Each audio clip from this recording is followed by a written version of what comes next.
put on a mask, and he was like, oh, you don't have to do that. And she's like, what do you mean? I don't have to, you don't want me to put on a mask? And he's like, I know certain things, and you don't need to put on the mask. Let's amplify what they're saying. The left is like, let's silence what they're saying. And he said, I'm going to go sign by sign and demand explanations from each and every one of you as to how Glenn Beck is a racist. A restaurant called Noodles, and it's basically like a dictatorship. And I'm like, oh, well, how is Noodles a dictatorship? And he's like, well, you have to show up. You're told what to cook and when to cook it, and if you don't do it right, you might be fired. It's illegal, bro. Wonders if when Andrew Breitbart died, his spirit left his body and then inhabited Donald Trump, who all say that these have the hallmarks of Russian disinformation. These are the same assholes for the last 4 years had been beating this Russiagate drumbeat, and then by the end of the day, son of a bitch, they fired him.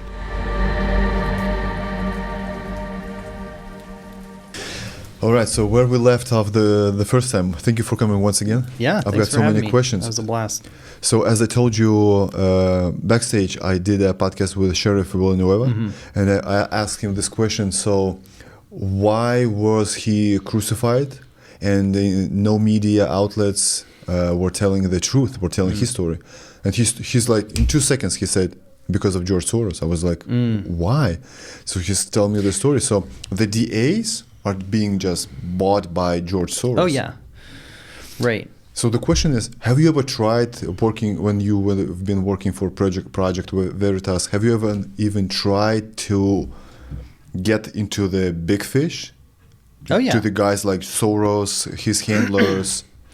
Yeah. As a matter of fact, when we were investigating, what was it, the Antifa, and all those, that whole constellation of anti-Trump organizations, especially back in 2017, 2018, we were able to trace the money trail to Soros, especially because Open Societies Foundation, which is Soros's organization, was acting as a fiscal sponsor for some of these groups, like Refuse Fascism, for instance, meaning there were because they are a nonprofit, the Open Society organization. They could let smaller groups, it could act as an umbrella for smaller groups to incorporate under them, so that way donations would be tax-free. So that was one thing we were able to uncover, is the fiscal sponsorship of these anti-Trump black bloc organizations with under the umbrella of Soros. But it seems like those guys like Soros, Rothschilds, Rockefellers, right? They are very silent, so there is no chance of getting an interview with the guys, even if it's only if it's not a WF forum, right? World Economic Forum. They got interviews. They're very elusive. There's no chance you getting to these guys. Well, also, people like Klaus Schwab. My favorite guy. Yeah, I mean, I've read his books. And they're very transparent, about their agenda. So it's really the shadow people that you really want to get, the Bob Creamers and the Scott Fovels, who are more who will tell you how the sausage is made. One of the things that Scott Fovel explained to me is the principle of the double blind. So Scott Fovel, who was working for Bob Creamer, who was working for Hillary Clinton, they protect whoever's above them from knowing too much about how the sausage is made. So while Hillary Clinton, the part. Yeah, Hillary Clinton knew, for instance, about the bird doggers. I mean, we verified that. Alison Moss verified that.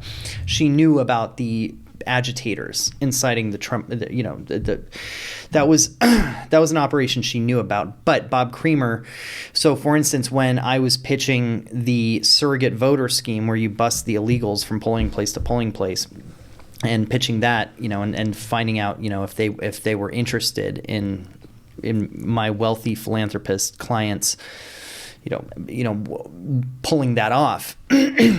Scott Fogle told me, that yes, that is something that he was pitching to Bob Creamer, but Bob Creamer would give him with a wink, say, "Oh, I don't want to touch that with a 10-foot pole," which is, code for, "Hey, don't tell me too much. I don't want to know about it." You know what I mean? And then Bob Creamer, of course, applied the same principle with his boss, Hillary Clinton.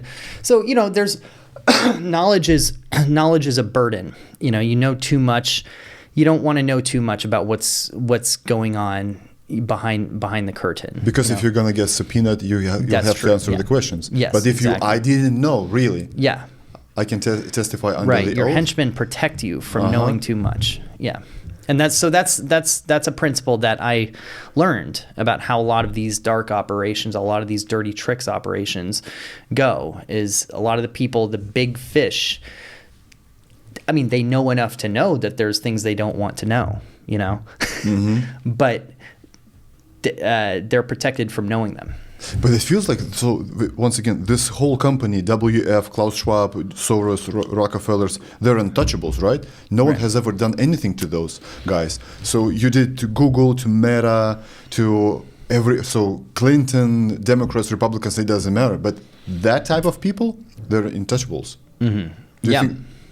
Do you think we will ever see them exposed, like with the? Well, that's why the way to expose them is by exposing their Bob Creamers and their Scott Fogels, because Hillary Clinton, she might not have even known enough to know. She knew enough, like I was saying, she knew enough to know that there's things she didn't want to know, So, but she didn't necessarily know everything, and so. Those are the henchmen, the fixers. Those are the people that you really need to expose, and then their association to those who are paying them. Because, the people at the very, very top, they're kind of they're afforded this blissful ignorance, this luxury of only thinking in terms of their manifest destiny and all the good that they're doing in their mind. They are, they're the anointed, and so they have this anointed cognizance of what their operations are that's uncontaminated from the reality. What do you think of Klaus Schwab? So for instance, why is he telling all the story? Why is he telling what does he want to do? Well, to be honest, I've read, having read his book, what was it called? I've read a couple of his books, but and to be honest, they're very underwhelming. They're very kind of corporate and just bland, and they're not that sinister. They're not as sinister as you expect them to be. And so in his mind, he's very just focused on what the world looks like, the utopia afterwards, the utopia after the sausage is made. And he doesn't have to think about the misery and the tribulations that you have to inflict upon entire global populations and national populations in order to get to that utopia. That's one of the things that he is blissfully, precluded from having to know about, because it's the people that is, that he has on the board, on the chessboard, the pieces. They're the ones, the Scott Fogels, the Bob Creamers. I keep using that analogy, but those are the ones who get their hands dirty that you have to expose. Klaus Schwab, he just has this vision of, he's up here and he has this vision of what the world ought to look like. And here's my vision. And it looks, it's very, you read his books and it's actually pretty, I mean, it's pretty compelling. It sounds good, but it's the getting there that involves all the misery, So my problem with Klaus Schwab and the whole WF is they want to, I want to say, erase the identity of the nations. They want to create a one nation only, right? They want to mix the cultures. That's Right. the worst thing that you can do. The whole beauty of the differences between the cultures is that they are so different, right? I'm way different than you. You're way different than the guy from Morocco, than the girl from Italy, Spain, Britain, New Zealand, etc. But once we get into one place, like for instance, like the U.S., I bring something good from my country. Someone else brings something that's good from Morocco, from France, Spain. This is why this country is so great. But he wants to erase the identity, and he wants to make some kind of one race, one nation, one currency, one new world order, one police, one rule over everything. Right. But it's not what the Bible says. It's not what Jesus taught us. Well, what it is in the Bible, but it's not from God. It's from the serpent. Yeah. And as Whitaker Chambers notes in the introduction to his book Witness, the promise was whispered in the Garden of Eden, "Ye shall be as gods." So that right there is the genesis of leftism. Ye shall be as gods. So you have these people, these Klaus Schwabs, who are in their mind, these George Soroses.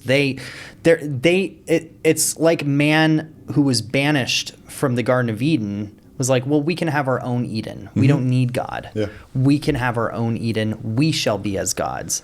And so that's what they do, is they recreate Eden in their own image.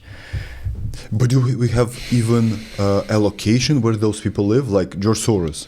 We don't even know, right? Where does he live? Europe? No, he has multiple homes.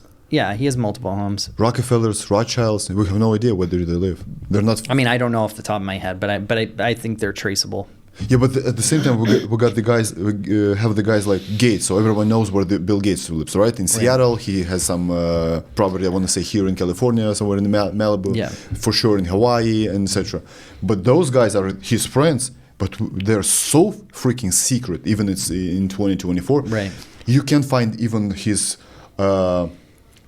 kids, grandkids on the Instagram just bragging about their stuff, luxury life, Rolls Royces and Boeings. So I had this. I mean, this is one of these stories that when I was at Project Veritas, I worked a lot with sources, and I cultivated sources, and unfortunately, only a small fraction, only a small percentage of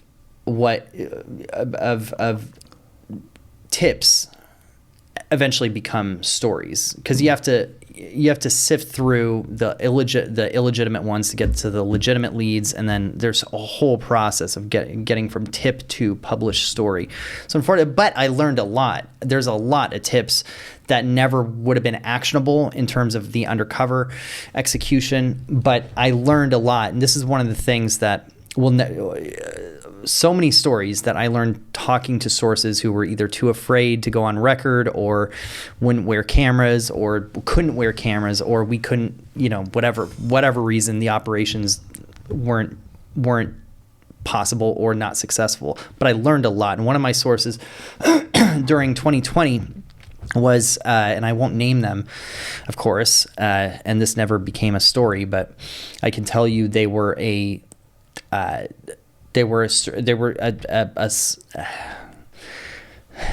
sleep therapist. They were a sleep therapist, and they worked for some of the biggest people on the planet, some of the most powerful people on the people who can afford a house call sleep therapist, someone who can. I don't even know what she did exactly, but she explained it to me once. But anyway, she worked with some of the hegemons of the planet Earth, and she had an appointment in the home of one of them, and this was like in March. So this was when March of 2020. The whole madness began. When it all began, or possibly April. And she told me that she walked into his house and she put on a mask, and he was like, "Oh, you don't have to do that." And she's like, "What do you mean? I don't have to. You don't want me to put on a mask?" And he's like, "I know certain things, and you don't need to put on the mask." But she didn't tell you the name of the client. No, she was afraid. Yeah, that's the thing. See, that's the thing. This is why Project Veritas journalists, we're walking around to this day with so much knowledge that we can't share because it never either because people won't believe us or because our intelligence never materialized into investigations, because only a tiny fraction of only a tiny fraction of the intelligence that we gathered over those 14 years from sources and from firsthand experience and from research, only a tiny percentage. Just think about Hollywood, all the scripts that are written and the fraction of them that actually become movies. Do you know what I mean? That's kind of like that's the perfect analogy for Project Veritas. The intelligence that we gathered, and only a small percentage, because you have to think, what is actionable for an undercover investigation? What is something that, we can actually, we have to come up with a ploy. We have to find out who the subjects are. We have to find out who we're investigating, what we're going to get them on tape saying or doing. What are the laws? Where are they operating? How do we get in front of them? There's so many moving parts to executing an undercover investigation that we don't have the luxury of a Washington Post reporter who could just be like, well, I heard it from a friend who heard it from a friend who heard it from another, that so take my word for it. And it becomes front page headline news because someone heard it from. But what if you just say, I have an informant, his name is Deep Throat. Yeah. Believe me. Well, that was another thing. You him. watch All the President's Men, and one of the things that Jason Robards is constantly saying to Redford and Dustin Hoffman is one of your goddamn sources going to go on the record? Because you can have so many sources that never go on the record. What Deep Throat said legendarily was I can point you, I can nudge you in the right direction. I can tell you, if you're in the right direction or not.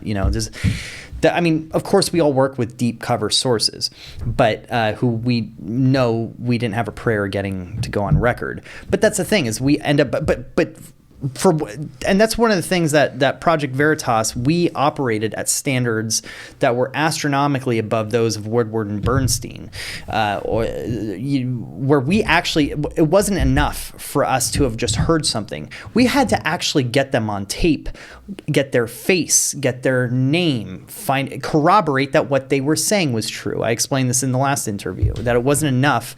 Like, frankly, if I was a Washington Post reporter, it would have been enough that one night, April 5th, 2016, that Scott Fovel told me this thing. I would have been like, oh, great, I have a story. So a guy at a bar that I met said da-da-da-da, boom, poof. But no, we operate with a handicap where we actually we have the burden of respecting our audience and our audience's intelligence. And they would sue the shit out of you. You're right. But you got to get him on tape, and you got to find out, well, is what he's telling me true, and is what he's saying about Bob Creamer true and Hillary Clinton true, and we have to do a whole 6-month thing. Anyway, my point is there's so much that I learned just talking with sources that never became stories.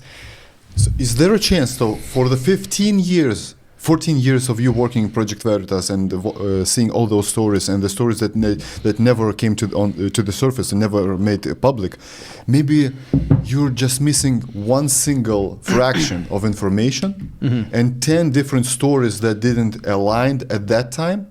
This small little fraction would align them and put all the dots on the story, and the story would be huge. Yeah.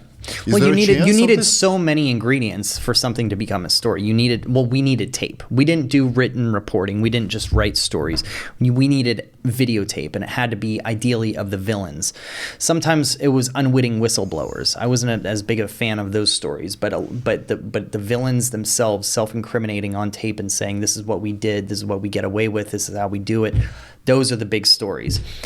But it usually started with a tip from someone, some source, who was unwilling to go on record, and they would say, "Oh, I'm behind enemy lines, and here's what I'm hearing and seeing. Great, will you wear a camera? No way in hell. Okay, well, you just write it down, and leave it somewhere in the folder. So that's the thing we're all, roaming the earth with so much knowledge that we can never share with the public to this day, and we could, but for instance, that story that I just told you about the sleep therapist, I don't expect anyone to believe me because I don't have the receipts. So the information that Project Veritas has, it has to be very interesting to police departments, detectives. Well, it also has to be corroborated.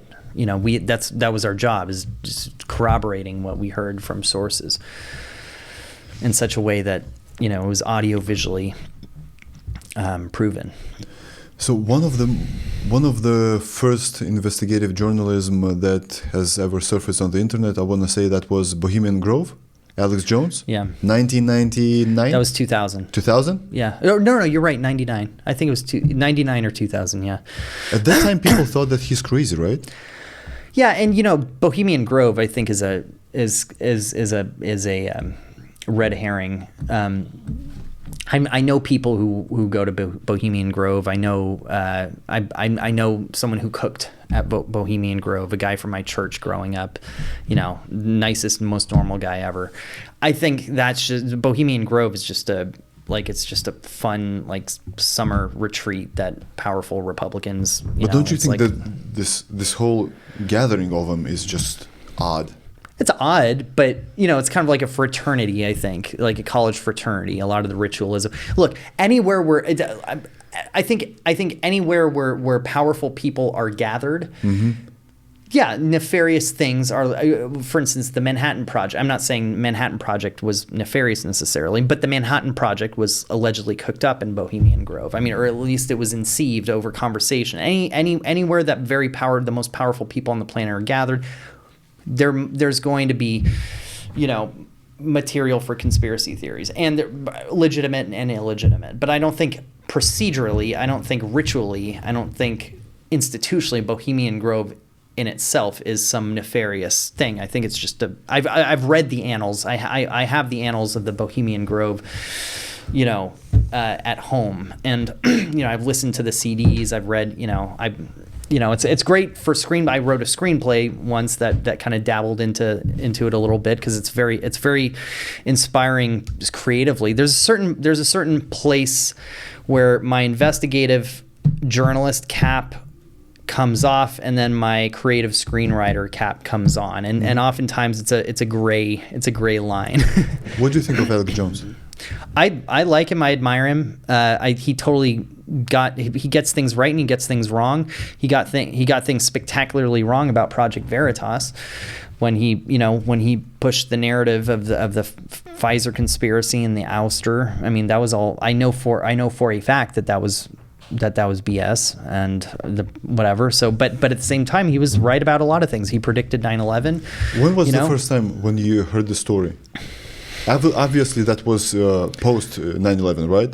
When you heard the story that he predicted it months before 9/11. I've heard that, you know, and I've seen the video, you know, multiple times over the years of him. Do you have any? I mean, he didn't necessarily predict it, but he was pretty, you know, But he said that Bin Laden, yeah. Yeah, Bin Laden, World Trade Center. Yeah, of course, Bin Laden had previously bombed the World Trade Center in '93, so it wasn't totally, you know, out of left field.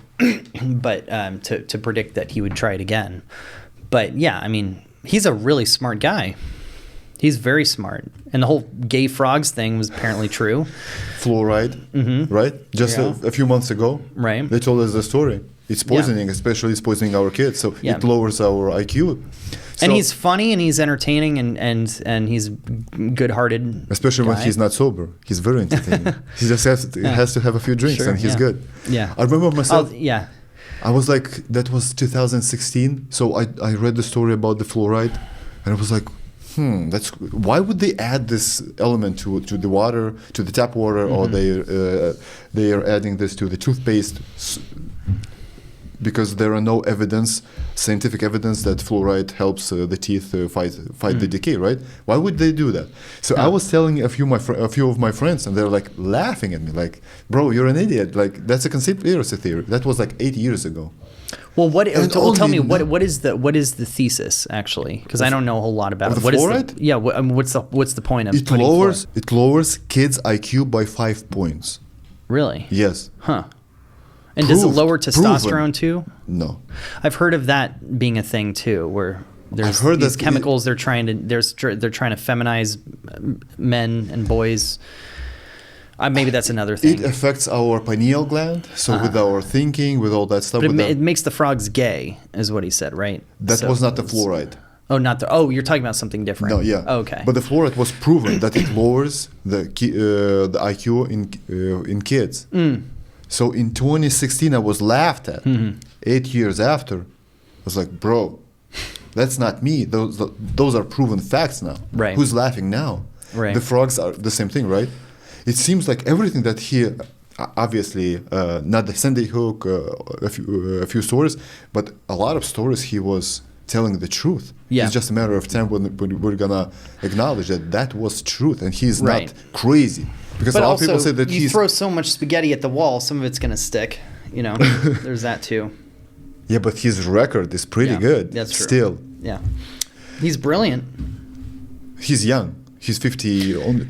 Yeah, I will- I remember showing my friend. I remember asking my friend Rob. This was years and years ago. I was like, "How old do you think Alex Jones is?" And he was like, "Oh, 50s." And I'm like, "Take a look at his Wikipedia," and it said 39 at the time. And he was like, "Wait, what?" He's 50 something only now. Now he's like 55, Yeah, something. but at the time, like this was like years and years ago, when he was 39. And I remember that videotape that he did of the Bohemian Grove that with Jon Ronson.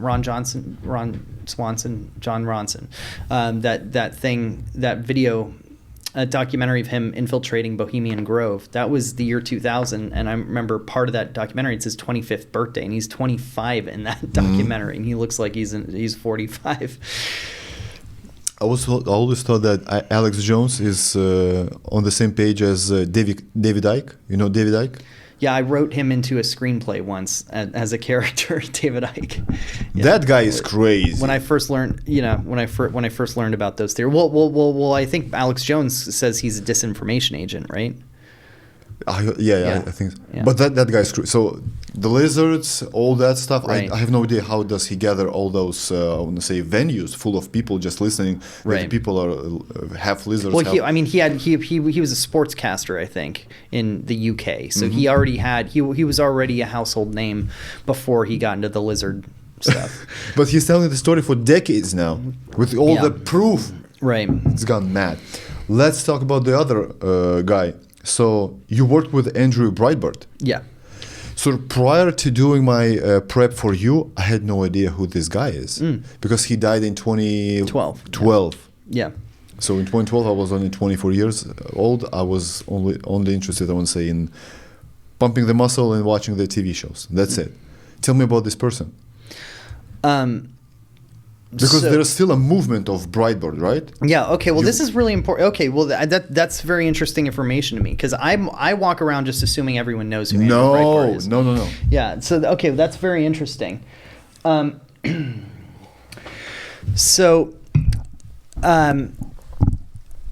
So Andrew Breitbart. Well, okay. Enlighten me. So do you know what Breitbart.com is? Only a few weeks ago, I realized what it is. Okay, this is really okay. This is very interesting information. So I'm kind of, so Andrew Breitbart. Wow, where do I start? Okay, so originally, seriously, where do I start? I'm so used to, and this is very important for me because, this is important. This is a good learning experience for me because if I'm going to keep doing things like this, I need to realize not everyone knows who Andrew Breitbart is. A lot of times I take for granted. I'm like, oh yeah, I drop these names that I assume everyone knows, but I've been in the movement for a long ass time, So I just assume. For instance, when we got Hannah Giles, I thought it was the most brilliant thing in the world to get Hannah Giles to be the face of PV because I thought everyone knows who Hannah Giles is. No one knows who the hell she is. Yeah, still no one knows. She's been gone for 14 years, and people don't even remember Acorn. I assumed everyone who knows James O'Keefe knows him is best known for Acorn. No, I completely forgot that Bro, that was 2009. That was 2009. Prior to everything. Yeah, and most people who know about James O'Keefe don't even know about Acorn. That blows my mind. So I'm just wondering how many people do know that Donald Trump was not only the president, that he was tycoon, real estate tycoon. I read TV personality. Like 5 of his books before I even knew what his politics were. I remember Googling Donald Trump Bush to find out what his politics were, because I loved his show so much. I loved The Apprentice. I read his books, and I thought I was like, oh, I really hope this guy is like-minded, but probably not, And the only thing I could find was that he talk smack about Bush, and he wrote a very nice thing about Obama in Think Like a Champion, the forward. So anyway, I'm getting sidetracked. So Andrew Breitbart, so he was a media genius. He worked for Arianna Huffington. So he started in the 90s. He worked for Arianna Huffington. He helped create the Huffington Post. And I guess I'm not sure how familiar people are with the Huffington Post, but it was sort of when the internet came about in the 1990s. It was one of the first websites that was, nowadays we take cultural, political, socio-political commentary websites for granted. This was way before there were influencers. This was back during the era where there was just like media was like the big 3, CBS, ABC, NBC, and the newspapers, the New York Times, and media. The media was there was a monopoly on media, and there were those who and whatever the media reported, that's what happened. The truth. That's what happened. There was no questioning anything really. It was whatever Walter Cronkite said. I mean, that was a little earlier, but if Dan Rather reported something, that's what happened. That's what the truth was. There wasn't this, there wasn't this postmodern, the media did not exist in this kind of postmodern paradigm that it does now, where it's self-aware, So Huffington Post was this website where you had people like Rob Reiner, and Alec Baldwin. It wasn't just like, the op-ed, the Paul Krugmans and the Thomas Friedmans and the Maureen Dowds opining. It was like, let's find out what the celebrities think. And this is kind of what ushered in the whole, loudmouth celebrity thing, where you had Rob Reiner doing articles. You had Larry David doing articles, opining about politics. And Andrew Breitbart, and her, who worked for Arianna Huffington when she was a Republican, and she started to go left. He was instrumental in creating the Huffington Post, and part of it when she was starting to go left, because he, in his mind, wanted people to know who these people were. He wanted people to know who Rob Reiner was politically. He wanted these people putting their crazy ideas on the record. He wanted to help the cultural left define itself. It was sort of like this jiu-jitsu move. So at least just let them speak. Let them talk. Let them talk. Which is funny, because that's what conservatives are all about. That's what Project Veritas. Let's amplify what they're saying. The left is like, let's silence what they're saying. Oh yeah. The left is like, let's silence what the right is saying. Let's censor them.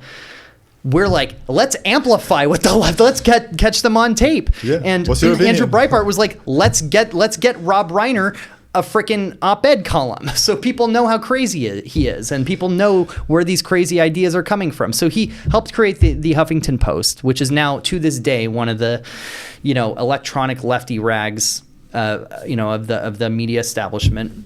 And Bob Creamer has a column on the Huffington Post, and Joel Pollack once explained, when he was helping advise in that investigation, he was like, hey, look, you read Bob Creamer's columns, and you're going to find out what the Obama administration is doing next.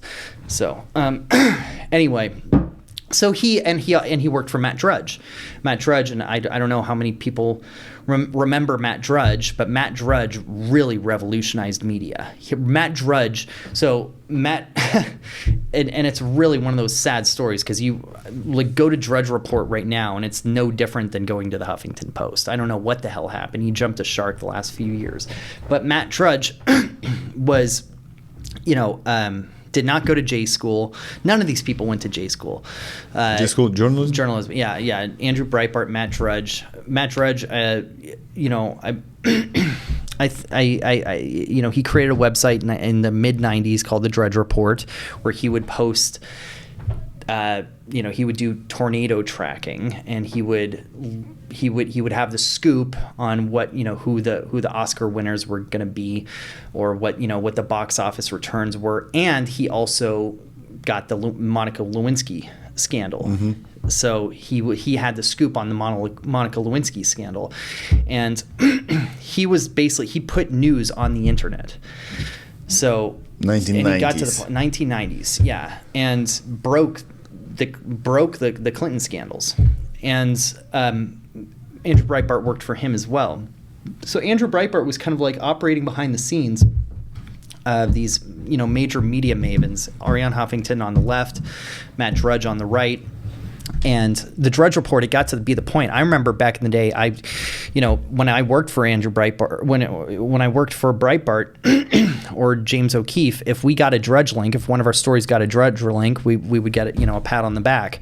I remember Joel Pollack calling me and saying, "Hey, you got a Drudge link on your story." It was very, congratulations. And it was like, so, which Drudge Report was an aggregate. It wasn't, he didn't publish it. He just posted the links to whatever the stories were, and then kind of reworded them in a funny, creative way.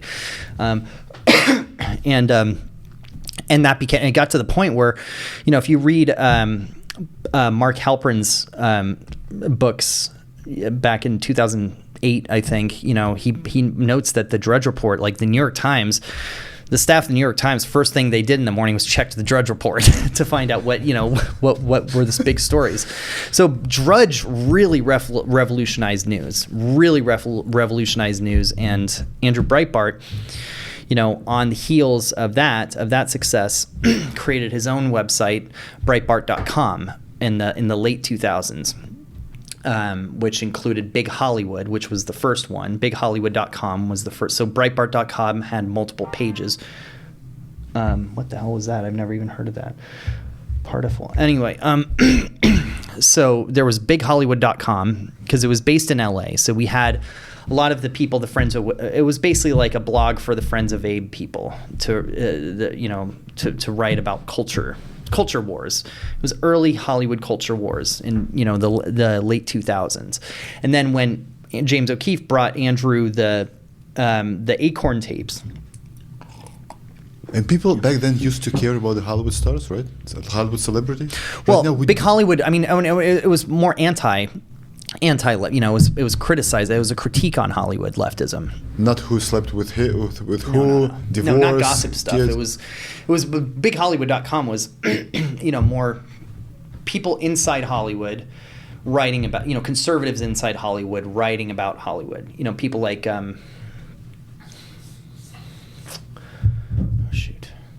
anyway, name's escaping me, but yeah, we had, anyway, so then you had Big Government. BigGovernment.com was the website that Andrew, under the Breitbart.com, but that was the blog. So, okay, so think Breitbart.com is the website, and then the big blogs. You had the big blogs, Big Hollywood, Big Government, mm-hmm. Big Journalism, Big Peace. And I remember Andrew telling me that, he wanted to do Big Education. He wanted to do, basically have, each one of these blogs cover a different arena of cultural and political affairs in America. And so Big Government, he launched Big Government with the Acorn tapes. The Acorn tapes debuted BigGovernment.com. And then I became a writer for BigGovernment.com. And then, then he launched BigJournalism.com. So you had Big Hollywood, which basically was all the, blog about about Hollywood and culture, the culture war inside Hollywood. Then you had big government, which was basically about the Obama administration, and all things government, all things big government, everything political, and then big journalism, which was, basically a watchdog against the mainstream media. And and Dana Lash was the editor-in-chief of big journalism, and big government was Mike Flynn, not General Mike Flynn, a different Mike Flynn, who's deceased now, but a great guy. And then who? Yeah, John Nolte. John Nolte was the editor-in-chief of Big Hollywood, and he still writes for Breitbart, I believe. So anyway, Andrew was this larger than life, and he was just very charismatic, very funny. He got in the faces of, he was constantly tweeting. He was constantly, mouthing off about the elites, and he was just he was the definition of a happy warrior. He was just joyful. He saw it as fun. He was in his book Righteous Indignation, captured that whole that spirit where he brought this joy. It's so funny to hear Kamala talk about joy. It's like, you don't know joy. Andrew Breitbart was joy.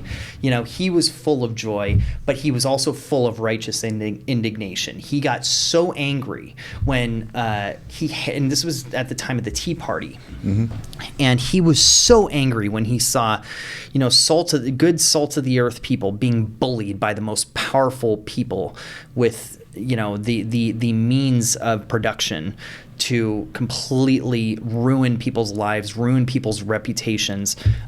For instance, I told you last time that story of when I went to that rally, that Common Cause rally. When I went to that rally, I ran into Andrew Breitbart on rollerblades. He was on rollerblading around, and everyone hated him because they knew who he was, because he was famous. But he was rolling around on his rollerblades, engaging with people and inviting them to Applebee's, and he saw me and he recognized me. He's like, at first he recognized me and he was like, he was gonna say, oh, hey, Christian, but then he saw I was wearing an Obama shirt and he knew immediately what I was up to, and he was like, oh, you're that Code Pink guy. I remember meeting you at a different rally. You were nice to me.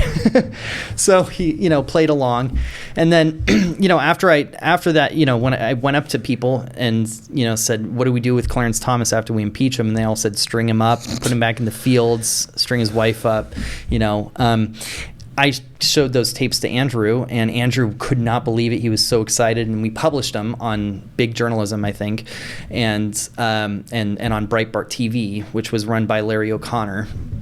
And then you had I think Tommy Christopher at Mediaite, and you had all these lefty people go after me and say that, I must have staged it, or they must be actors, they were wearing makeup, so they must have this can't be real. And Andrew went to bat for me and defended me. How little did they know back then? Pardon? How little did they know back then that was the truth, and how many? I mean, I think they knew. They just were exposed? trying to find some way to spin it, that because these are the same people who had spent 2 years trying to find racism evidence of racism in the Tea Party, and couldn't find it anywhere, and to the point where they had to make up that Emmanuel Cleaver and John. This is dangerous. I don't want to mix up this, but these two black congressmen, were walking up the steps of the Capitol and past the Tea Party, and they said that the Tea Partiers spat on them, which Andrew Breitbart, he went on TV and said, okay, this was a sea of like thousands of people with cell phones, with cameras. I am offering $20,000 to anyone who can turn in video of these spitballs, of the spit that Emmanuel Cleaver and who's the other guy? The other John. They both died around the same time. Anyway, they're both black congressmen who died around the same time and were civil rights icons, whatever. But they claimed that these Tea Partiers spat on them, which was completely made up out of thin air, literally. And Andrew Breitbart said, "I'm offering $20,000 anyone who can produce the video of this spit." No one, to this day, no one has come forward and claimed the reward. So Andrew was very, and he, I remember there's video of him. He was at some Glenn Beck event. This was back when Glenn Beck was humongous, and had that show on Fox News. Mm-hmm. Yeah. And there was some Glenn Beck headlined event, and Andrew Breitbart was there, and it was like the winter, and rather than be inside in the green room, in the warmth of the green room, he was outside, amongst these picketers and protesters who were calling Glenn Beck racist, and he said, "I'm going to go sign by sign and demand explanations from each and every one of you as to how Glenn Beck is a racist." When I last saw him, my last conversation, he got so infuriated about people, whoever it was, whether it was someone as big as Lawrence O'Donnell or someone as small as some idiot troll on Twitter. He could not stand if someone was calling someone racist. He always used to say accusing someone of racism is the worst thing you can do in this country, or it's the worst thing you can call someone in this country, because then they have to defend themselves against being racist, and then they're forced to defend themselves and explain what the burden of proof suddenly becomes on them for having to explain that they're not racist. So, and of course, people constantly called Andrew Breitbart a racist, and it so got under his skin. So I just remember, and the thing about Andrew is he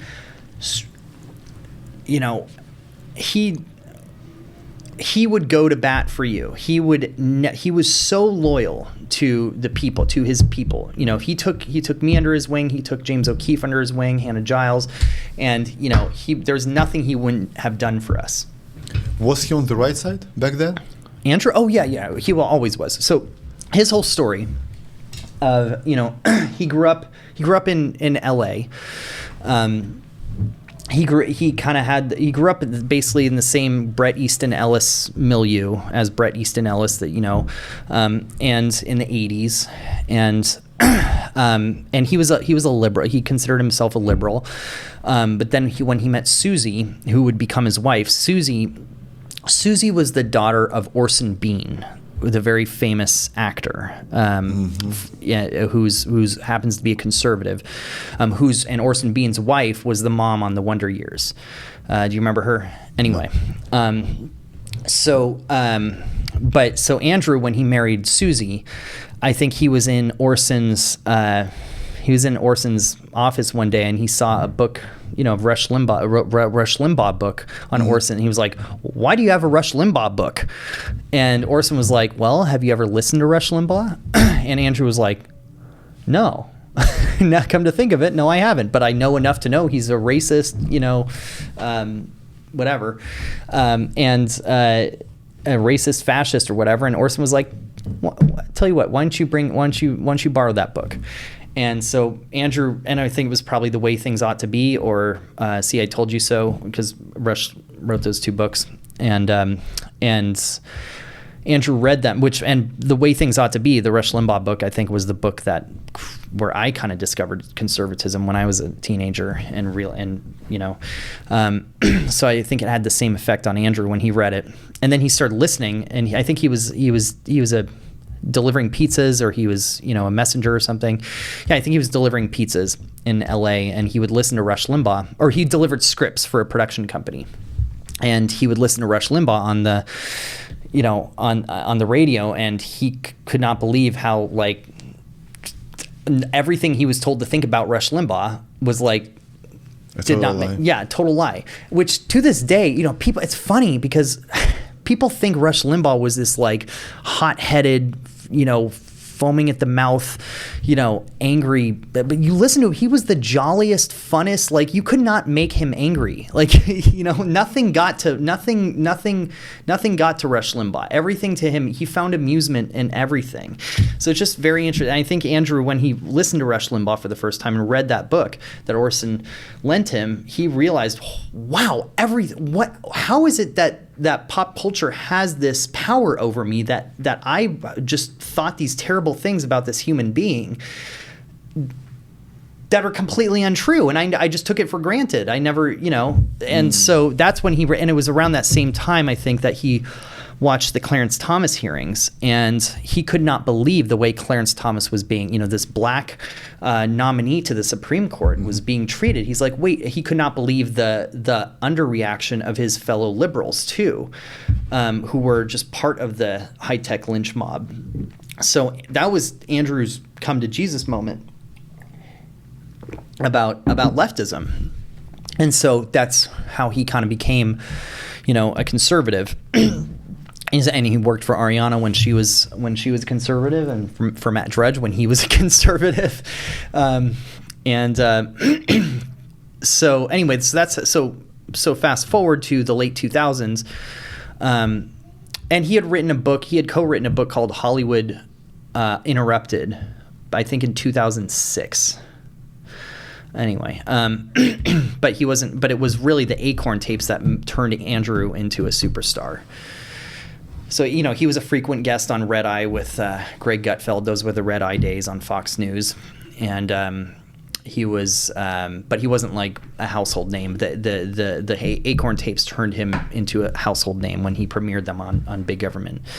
So he creates Big Government and big journalism, and, had already big Hollywood, and I was running into, and the way I got to know him was completely independent of James O'Keefe. It was around the same time I was getting to know James O'Keefe, but totally coincidentally, James O'Keefe was in Jersey, and I was in LA, and Evan Sayet had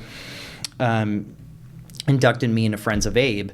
So I would go to these dinners, at the Garden Bistro in Studio City, or Barney's Beanery in West Hollywood, and Andrew Breitbart was there. He was always there, and I would get to know him. And around that same time, I met David Jaggett, who had co-founded a right-of-center entertainment platform with Kelsey Grammer called Right Network. And Kelsey Grammer, the actor? Yeah, from Frasier. Mm-hmm. And who was part of FOA, Friends of Abe. And David Jaggett hired me to become a producer for Right Network. This is 2010. And through that, I met Chris Burgard. Now, Chris Burgard is this very talented filmmaker who had done, he was Ferris Bueller's, he was Matthew Broderick's dance double in Ferris Bueller on the Float. He was, he'd done a movie called Border, a documentary called Border. And Chris Burgard was on this border issue literally a decade before anyone was talking about it, before Trump made it a thing. So what happened? So they hire me. So Chris Burgard starts sending me places. He sends me to Wisconsin. It was Madison. This was years before Democracy Partners, but he sends me to Wisconsin on the day that, and I remember this day. It was a day in early February 2011, and I wake up, I check the Drudge Report, and I saw that 14 Democrat senators had fled the capital of the Wisconsin state capitol. They had gone AWOL because of Governor Scott Walker's budget repair bill, which they called a union busting bill. It was asking the unions to contribute more to their pension, a few percentage points more to their pension and their health care, and reforming collective bargaining. And the Democrats completely went apeshit over it, and they fled. I think 14 Democrat legislators fled, and there was all these protests, these very organized protests outside the Capitol. It was an insurrection, one might call it. So Chris Burgard calls me, and he's like, "Hey, can you get to Madison today?" I was like, "Hell yeah!" So he puts me on a plane. I go to Madison, and I start. I just was a kid with a camera, a handheld camera, And he's like, go get stories. So one of the things, and who I run into was Andrew Breitbart, because he was everywhere. So Andrew Breitbart, it's funny because he and I both. So we were, at the Capitol. There were these doctors. And you had these protests with these people marching, very, very well organized, coordinated protests, obviously union organized, on behalf of the unions. And you had these doctors who were handing out fake sick notes, fraudulent sick notes to teachers, so that they could skip school and protest outside the Capitol. And so back in the day, you didn't need a handheld camera. All you needed was a friendly face. I had a handheld camcorder, and I said, so I'd like to get a sick note. And he's like, well, first tell me what your conditions are. And I'm like, well, I'm from California, and I'm not used to this weather. That's enough. And my legs are a little numb. And he's like, I'm concerned about that. I'd like you to take the day off. And he writes me a sick note, Christian Hartsock, and I film it. And then I get, Fox News ended up, Fox Nation, I think, published that in the same video. And Andrew Breitbart, around the same time, had the same idea I had and did the same exact thing. And so they packaged the two videos together and published it on the MacGyver Institute. And then it got picked up by Fox Nation. And those doctors ended up getting investigated by the Wisconsin, by the UW Medical Board, I think, for medical fraud. So anyway, and then that same trip. Yeah. What a freaking shit show. Yeah. Wow. Wow. Fake sick notes. And everything aligns. Union, doctors. Yeah. I really thought that it all started in 2020. No, it didn't. It started this is 2011. I'm going back to 2009. So anyway, that same trip, one night, it was like middle of the night, and the Wisconsin Capitol was occupied. There was this group called Occupy. This was years before there was before there was MAGA, there was the Tea Party. Mm-hmm. Before there was Antifa, there was Occupy. And Tea Party were without any leader, right? No leaders. There was no face of Tea Party. No. So the precursor to Antifa was Occupy Wall Street, and it's very many iterations. Occupy Madison, for instance, was the group that was literally occupying the Capitol. One would call it an insurrection, and I went in there, and it was completely, in the middle of the night. And it was like they had completely turned it into do you remember in 2020 Chaz Chop, that Portland? Anyway, it was like that. Anyway, but I go up and I go to some of these meetings, these International Socialist Organization led meetings in the UW campus classrooms. UW is University of Wisconsin. Yeah.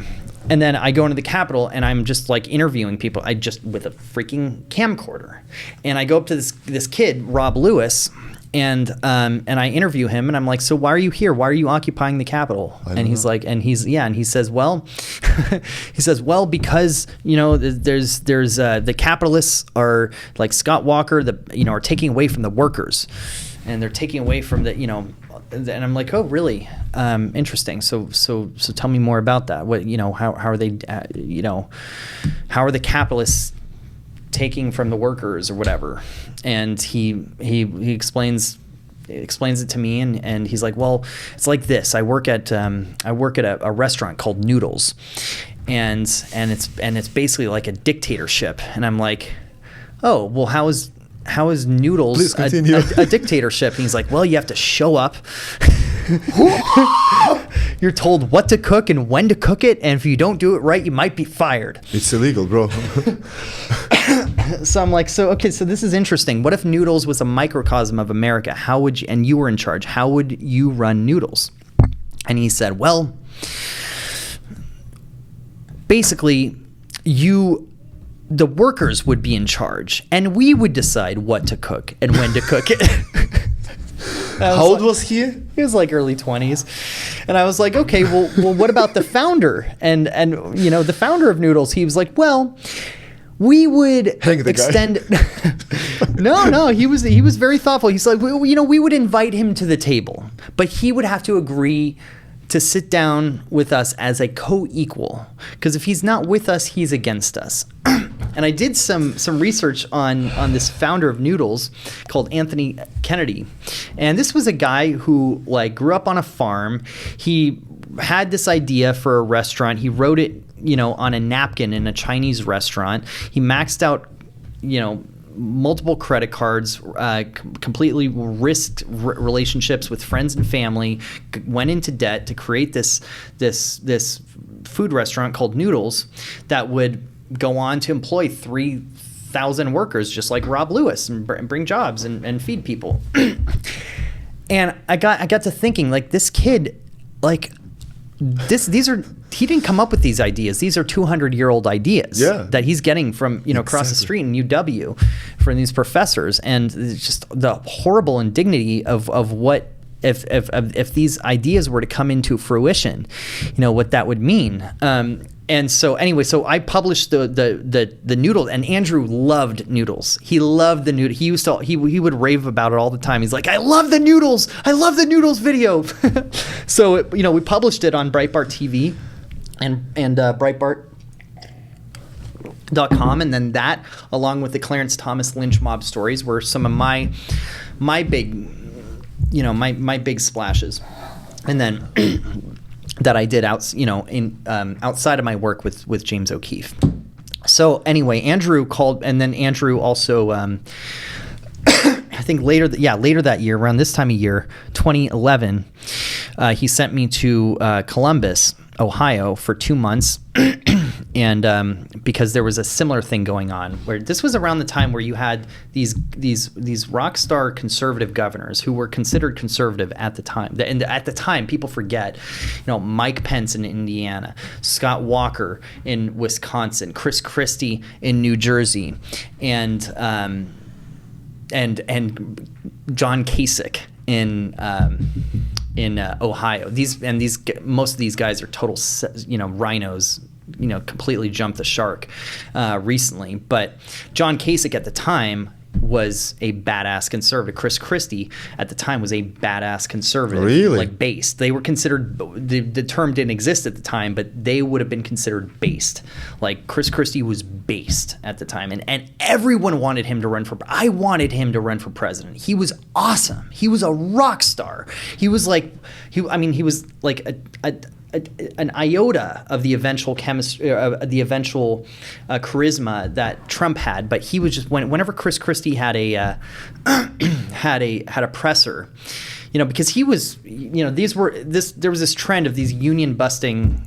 The unions were getting out of control, and all these governors wanted was for the unions to contribute a little bit more to their pension, a little bit more to their health care, and to get rid of collective bargaining because it was unfair. The collective bargaining, when it's a public sector union, and there's no middleman, there's no one fending on behalf of the taxpayer. It's like, oh, you can just bilk the government for whatever, bilk the taxpayer for whatever you want. So, but at the time, these guys were, the left was going insane because over Chris Christie and John Kasich and Mike Pence with the right to work. I believe Mike Pence passed right to work legislation in Indiana, and then so anyway, and then you had Scott Walker, and so the similar thing was happening with issue 2/SB 12, Senate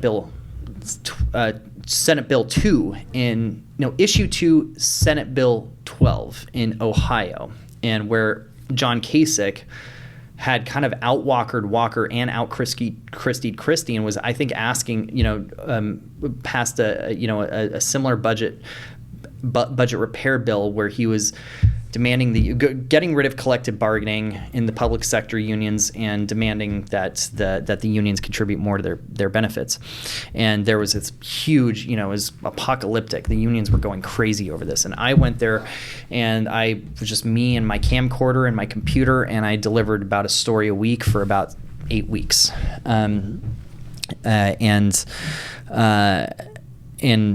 around that same time, Andrew called me, and he was like, hey, and there's this very funny video, and I'll send it to you. You can publish it with the interview if you want. Where one of those nights, I think I was talking to I did a video where I approached Jimmy Hoffa Jr. because he was at some event, some union event, and anyway, I went. Or no, it was Ed Schultz at the time, who was an MSNBC anchor, and I got into a confrontation with him. Anyway, I called Andrew Breitbart on the phone, and Andrew Breitbart answered it, and he's like, "Hey, Christian, say hi to the Nixon Library." And he puts me on the phone with it. I'm like, "Wait, you're at the Nixon Library?" He's like, "Yeah, I'm giving a speech." I'm like, "You answered the phone in the middle of a speech to the Nixon Library?"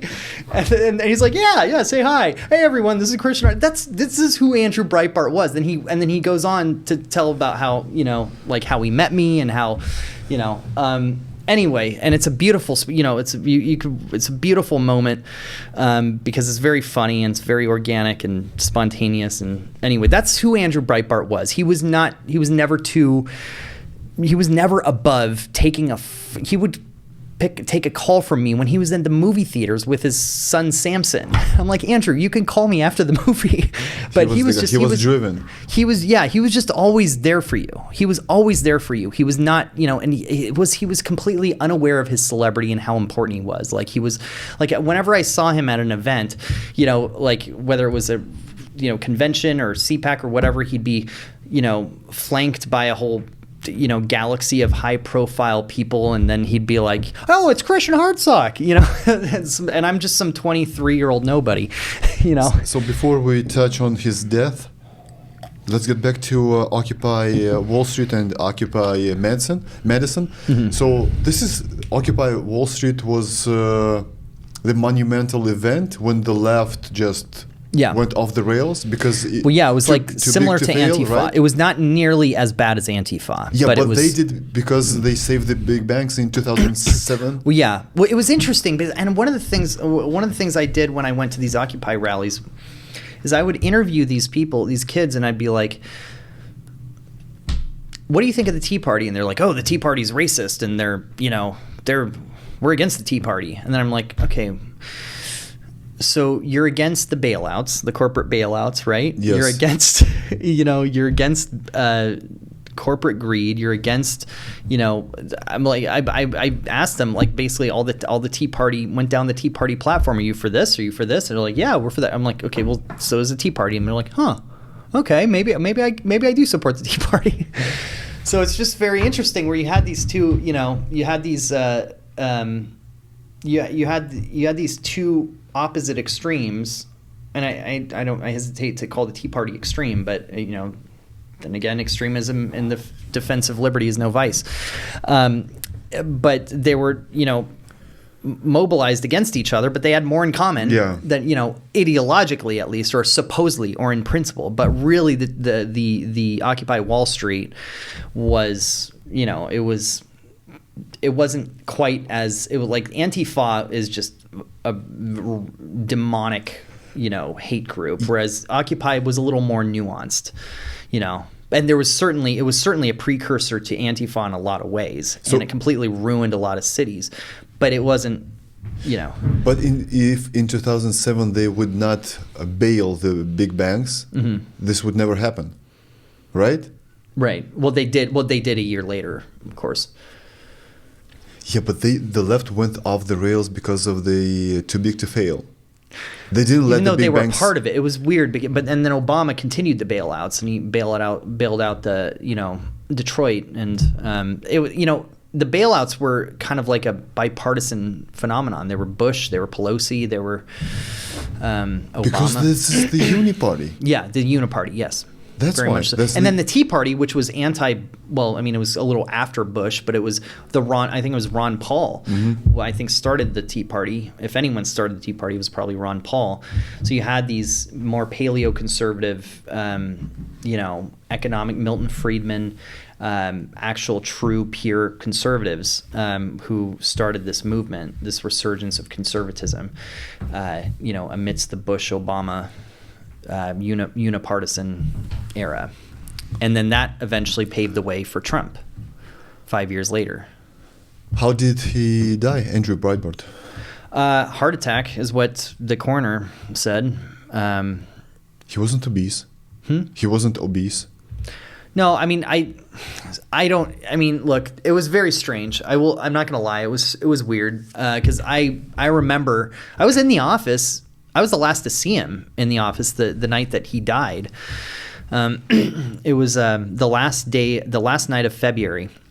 And he had come into the office, and he was full of energy. He'd just gotten back from the gym, and he was like stomping around the office. He was all, like, oh, I hate these people. These, because we were, he's ranting about some culture battle that we were having with someone in the press. James O'Keefe at the time was about to file suit against David Schuster, Keith Olbermann, and Al Gore for defaming him on Current TV. And Current TV, by the way, was at the time, this was sort of like where the very extreme TV channel that everyone who got fired from MSNBC would end up on Current TV, and that was a joke that Andrew Breitbart made. But James O'Keefe, they had defamed him because they had like treated these allegations by Nadia Nafi, who had accused James of sexual assault, and they had defamatorily reported on these allegations, and then James O'Keefe was gonna sue them. So Andrew Breitbart. So I was writing an article for Breitbart about the pending James O'Keefe lawsuits, and I remember we had our office in Westwood, and Andrew gets into the office. It's a 2-story office. He goes upstairs and he's like, Christian, get up here. And so I go upstairs. That's my Andrew Breitbart impression. And I go upstairs and he's sitting down, on his computer. He opens Twitter and I'm like, oh, so I assume you want to talk about this article. So I'm thinking of coming at it from this angle. And he's like, no. What do you think of this tweet? And I go over and I look, I'm like, huh, and it's some like tweet, talking smack to some random Twitter person, who he was in a Twitter fight with. And he's like, oh, what do you think of this comeback? And I'm like, oh, it's very funny. He's like, what, you don't like it? And I'm like, no, it's very funny. He's like, okay, great, post. And I'm like, oh, is that all you wanted? He's like, yeah. And he continues tweeting, playing his keyboard like an accordion. He loved Twitter. People, before there was, this is why I don't actually think this, but a part of me, wonders if when Andrew Breitbart died, his spirit left his body and then inhabited Donald Trump, because they were they were everything from just their Twitter fixation to their FU mentality to the mainstream. Andrew was calling the press the enemy of the people in so many words way before Trump was.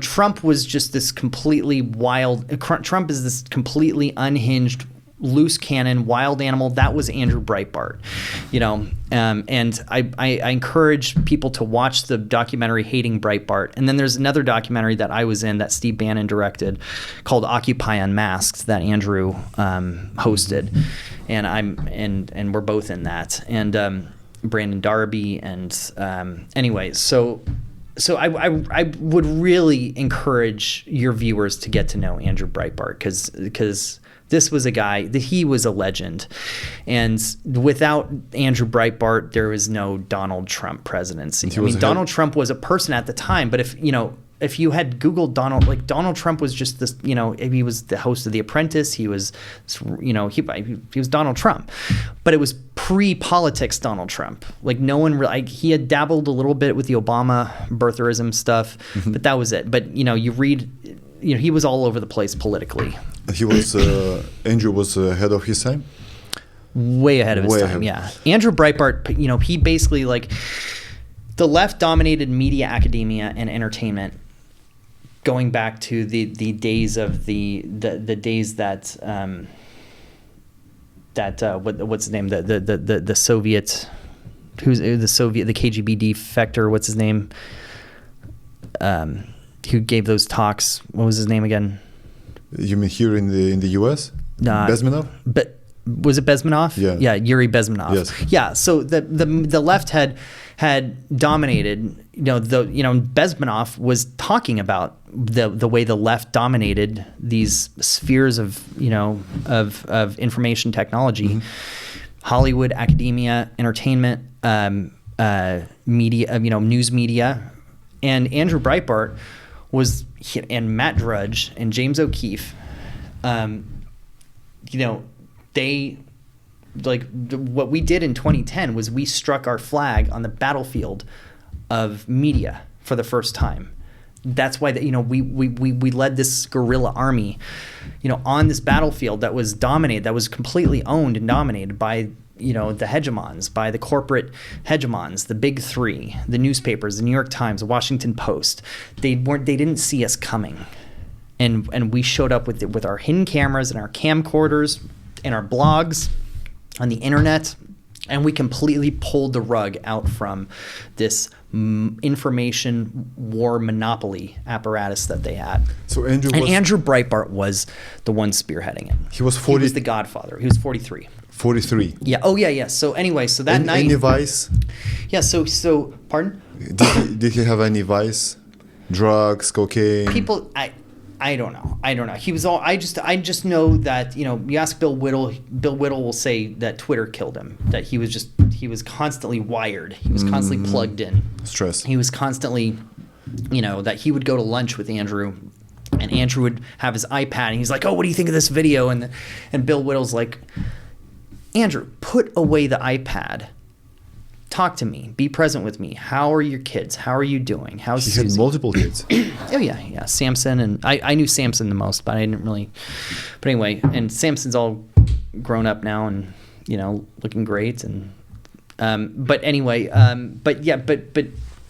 but I can tell you that I remember Andrew was still in the office. I was the second to last to leave before him that night. And then the next morning, I think it was a Thursday, was March 1st, 2012. And I'm awoken from a phone call, about 5 or 6 a.m.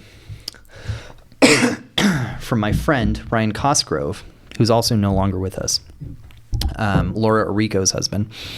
And he calls me and he says, "Christian, is Andrew dead?" And I'm like half awake. I'm like, "What are you talking about?" He's like, "There's people on the internet saying Andrew Breitbart's dead." And I was like, "Okay, there's people on the internet saying Kim Jong-un is dead a few weeks ago. There was all this celebrity death hoax and whatever." Yeah, and he's like, "Well, check Breitbart.com."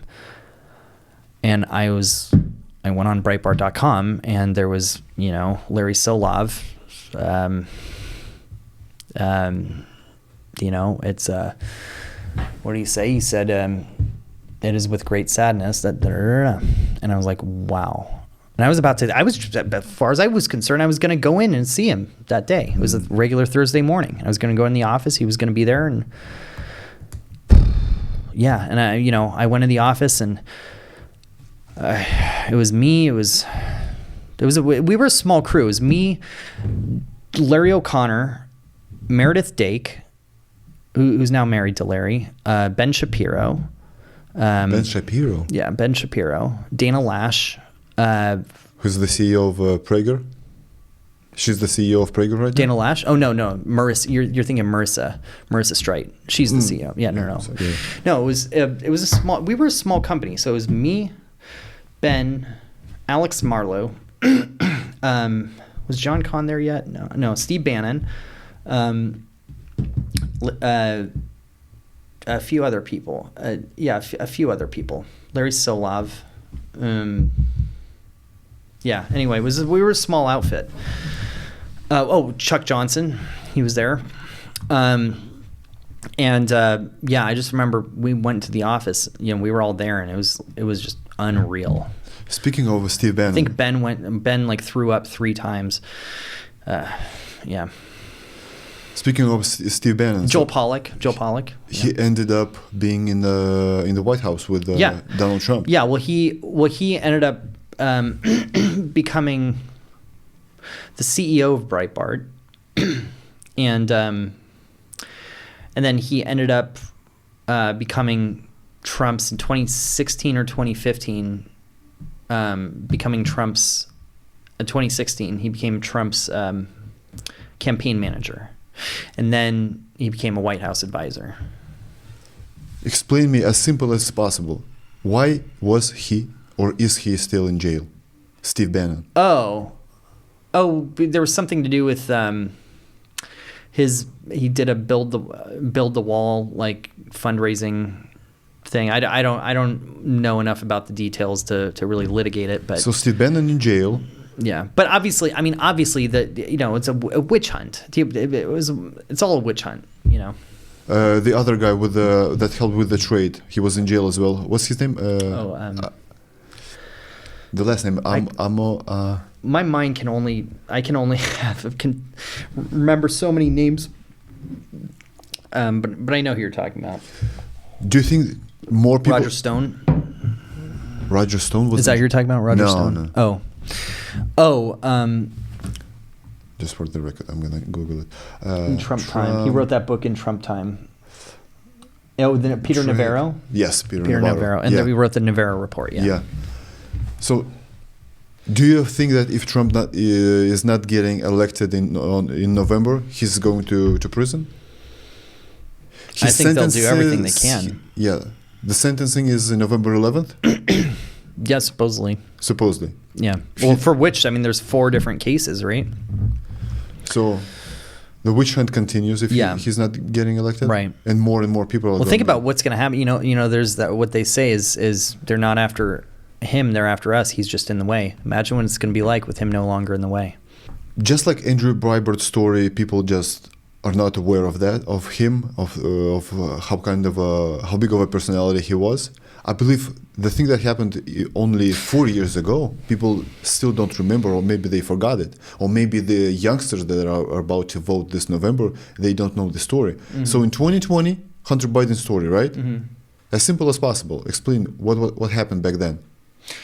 Well, there was all the another person who was with us was Peter Schweitzer. Peter Schweitzer wrote a great book, or a number of great books on the Hunter, and did the Hunter Biden reporting, and also Matt Tiermond was also, got a lot of the scoop on the Hunter Biden stuff. So Hunter Biden, his computer. I mean, of course, it had all this, all this porn stuff and all the, these illicit photos of him, with girls and cocaine and whatever, smoking crack, but whatever. That wasn't I think that's really the red herring. The stuff is, where he's on the board. He's on the board of Burisma, which is this energy company in Ukraine, which he has absolutely no credentials to be on, except for being the son of the president. Yeah, and of course, at the time there was that prosecutor who was investigating Burisma. And from Ukraine. Yeah, in Ukraine. And Joe Biden went to Ukraine and demanded that prosecutor be fired. Him being a VP. During being the VP, or you're not getting your $1 million. And then by the end of the day, son of a bitch, they fired him. And so, these laptops had a lot of the email threads with, and the, what is it, 10% for the big guy? Big guy obviously being Joe Biden. And, with these emails with Chinese officials, CCP, and, Ukrainian. So you had this laptop, which was turned into a pawn shop. A pawn shop, yeah, and it was never returned, never picked up. And I know, yeah. And then of course you had, when this was reported in the New York Post, it was censored on Facebook, and you had these 51 intelligence, former, esteemed intelligence, officials who all say that these have the hallmarks of Russian disinformation. These are the same assholes who for the last, 4 years had been beating this Russiagate drumbeat. This completely, to this day, I can't, oh my God. It so gets under my skin, this whole Russiagate thing. It's one of the most evil things ever perpetrated, in the name of the information war on Americans. And so it's the same deep state, psychopaths, this 51 intelligence operatives saying, "Oh, this has all the hallmarks of a Russian disinformation operation," which, of course, later on, it was like just recently. I think in the last few months, basically, it was either the New York Times or Washington Post that basically indirectly, admitted that this, it was legit. Why did they do that? Why did they admit? That this Well, was... because they were rigging the election. They were in the middle of rigging the election. Okay, so... And also it was later found out very shortly after the election that, polling indicated that an outcome determinative... 20%. Yeah, some percentage would have voted the other way around had that New York Post story not been censored. So they couldn't share the link to this post to this story on New York Post on Facebook, on Twitter. People's accounts were banned, censored, blocked. Pure evil. Google, you couldn't Google it. Yeah. But you still could read it on NewYorkPost.com. Right, but no spread. Yeah, if you happen to go straight log on to the New York Post that day. Explain me this. Why did Zuckerberg admit they censored all this stuff? Oh, because they just did. Keep silent. Yeah. Why would you say that? They're afraid of something? I don't know. I think that Zuckerberg, expresses remorse for what it's worth. But he's such a weasel because he went on the interview and said this, that he's right now not on the left, he's not on the right, he's more of a libertarian, he's very apologetic about everything. He's always presented as very apolitical. Even during those hearings, those congressional hearings back in like 2021, he presented very well, like awkwardly, but he has a good way of making you feel like he's not against you, So he said, "I'm sorry for censoring you," right? Yeah. Yesterday and today, 2 stories broke up by James O'Keefe. His people were talking to Meta guys, and they were admitting on tape they're censoring you if you're saying something bad about Kamala. I think the Meta guys' retort was that we were just basically all political content we've suppressed because of people want Meta to be less political. I don't know. I haven't seen the stories, so I don't really know. So this is James O'Keefe's original post. Breaking: senior Meta engineer reveals anti-Kamala posts are automatically demoted. Admits shadow banning tactics. On the anti-Kamala. Today's post: breaking second round of Meta engineers reveal censorship practices pro-Trump posts go just up and another team to take it down. This is not apolitical. This is straight to the left. So this weasel comes to the interview and he says that he's very sorry he did this stuff in 2020. Yeah. At the same time, he's still doing this shit to the people. He's going to the UFC and he wants to be a part of the guys, right? Yeah. And with the UFC, I train MMA. I I do a walkout with Volkanovski. I'm part of this community, the UFC. No, you're not, bro. You're not. You're just a weasel.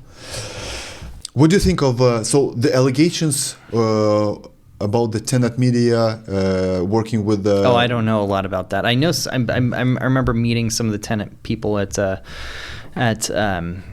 Amfest last December, and they were friendly enough. But I don't really know a whole lot about that. I don't know enough about that to speak on it. So on the Tenet Media were Benny Johnson, Tim Pool. Mm-hmm. Do you think? Well, I think that the Tenet Media supposedly they licensed some of Tim Pool's content. So, for instance, Tim Pool, not like Timcast IRL or the Timcast, but he has this other show called The Culture War or something, and apparently Tenet Media licensed that show. And I don't know. I mean, Tim Pool,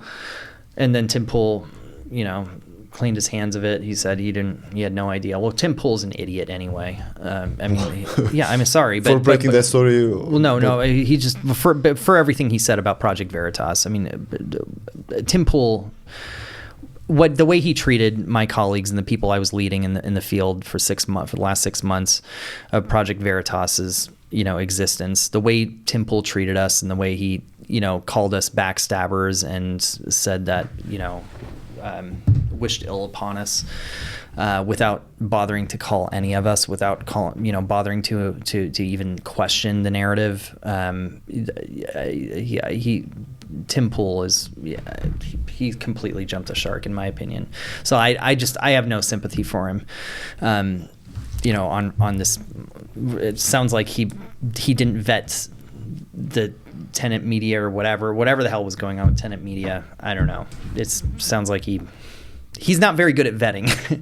And he's always late to the party on everything, by the way. He was promoting the vaccines as late as I think 2021. Oh, really? Yeah, he was, Tim Pool, he's always waiting until the water's warm enough, and then gets into takes the controversial side of an issue once there's enough of a quorum already in the room. Like he didn't even endorse Trump until I don't even know that he endorsed Trump in 2020, did he?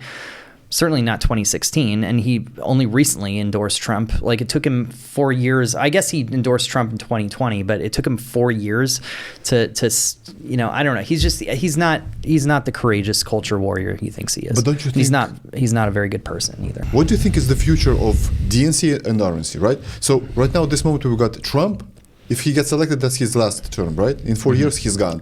What do you think is the future of the RNC and then the DNC? Well, I know a lot of people really like the J.D. Vance pick because it was sort of like, creating an heir. Does he look presidential to you? Yeah, he looks presidential enough. J.D. Vance, yeah, I could see him. He doesn't have, I don't know that the charisma of Donald Trump will ever be replaced. No, I think it's the end of an era. It's either the end of an era in 3 weeks or it's the end of an era in 4 years. That's what's really interesting. But Obama had the charisma as well. He was so charismatic. Yeah. What about the DNC? Because they ran off the candidates, right? That's why Kamala is here. Yeah. Do you think Newsom is going to step up? Oh yeah. Newsom, it's inevitable. You think he's going to run? Oh yeah, of course he's going to run. He was born wanting to be president. Look at him. Look at California, bro. Yeah, right. Yeah, but a lot of people look at California. Californians look at California and don't see anything wrong. Have you ever met those guys? Those people? Oh yeah, they're all over the place. They like everything. Yeah. Well, it's a privileged, opinion to have. I think people who don't mind that. The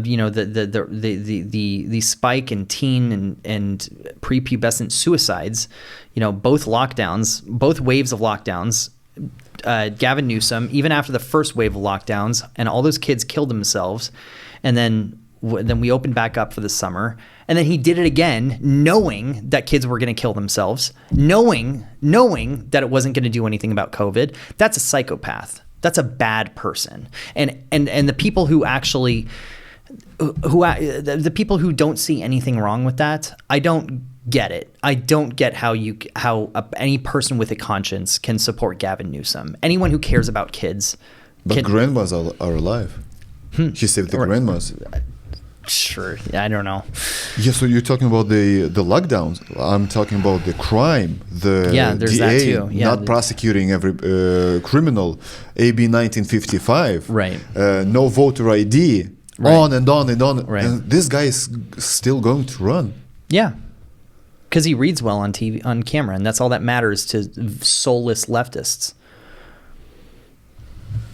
Is there any chance you're going to vote for a Democrat in your lifetime?